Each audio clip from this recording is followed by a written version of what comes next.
திருநெல்வேலி ஷிஃபா மருத்துவமனையின் நிறுவனர் எம்.கே. முகமது உசேன் சாஹிப் நினைவாக நிறுவனர் தின விழா சிறப்பாக கொண்டாடப்பட்டது. இதனை முன்னிட்டு மருத்துவ முகாம் நடைபெற்றது. தொடர்ந்து 200 பயனாளிகளுக்கு நலத்திட்ட உதவிகள் வழங்கப்பட்டது. திருநெல்வேலி ஷிஃபா மருத்துவமனையின் நிறுவனர் எம்.கே. முகமது உசேன் சாஹிப் அவர்களின் நினைவாக நிறுவனர் தின விழா மருத்துவமனை வளாகத்தில் சிறப்பாக கொண்டாடப்பட்டது.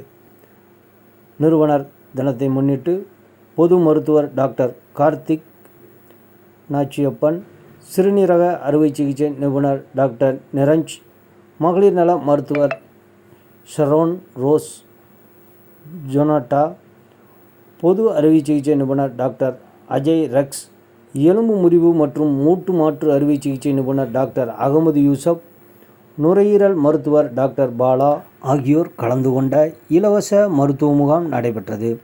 இந்த முகாமில் 200க்கும் மேற்பட்டவர்கள் கலந்து கொண்டு பயன்பெற்றனர்.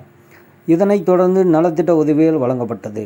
நலத்திட்ட உதவி வழங்கும் விழாவிற்கு ஷிஃபா மருத்துவமனையின் நிர்வாக இயக்குனர் எம்.கே.எம். முகமது ஷாஃபி தலைமை தாங்கினார். சிறப்பு விருந்தினராக தூத்துக்குடி முன்னாள் படைவீரர் பங்களிப்பு சுகாதார திட்ட மருத்துவமனையின் பொறுப்பதிகாரி ஓய்வு பெற்ற லெப்டினன்ட் பி. ராஜன் கலந்து கொண்டார். இதில் நெல்லை சந்திப்பு பகுதியைச் சேர்ந்த 500 பயனாளிகள் கலந்து கொண்டு பயன்பெற்றனர். நிகழ்வில் மருத்துவர்கள் ராமசுப்பிரமணியன், செல்வகுமரன், முகமது இப்ராஹிம் ஆகியோருடன் செவிலியர்கள், ஊழியர்கள் கலந்து கொண்டு சிறப்பித்தனர். விழா ஏற்பாட்டினை ஷிஃபா மருத்துவமனையின் மார்க்கெட்டிங் பிரிவினர் சிறப்பாக செய்திருந்தனர்.